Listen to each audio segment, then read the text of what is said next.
The way people start a small business is changing. At a time where technology is at our fingertips, the norm has shifted to entrepreneurs finding their clients through social media followings.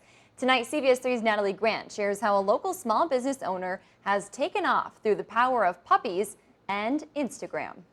On an average day, you can find Tracy Rutledge on one of Duluth's trails with a furry friend in tow. We get the energy burnt off of them and send them home happy to their parents when their parents are busy at work. Rutledge's business, the Duluth Dog Walker, started just 6 months ago. Since then, she has found massive success on Instagram, gaining almost 1,500 followers and about 100 clients.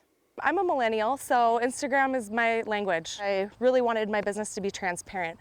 So with the stories, I let people follow along with me throughout the day, and then I post photos of their dogs on the hiking trails that we go on. And that's becoming the norm. Many small businesses are connecting with clients on social media apps, changing the way traditional marketing is done. That's something that it's our current reality. I think it's going to go more, and we just need to understand like who's the target audience. According to the experts, social media is now used as a fundamental business tool that is not expected to go away anytime soon. But for Rutledge, at the end of the day, the support often outweighs the success. But Instagram has created a community that surrounds my business as well.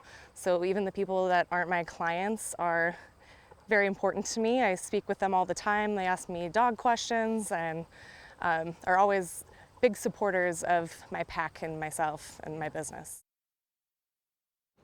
If you would like to follow along with the Duluth Dog Walker, we have a link to her Instagram page on our website.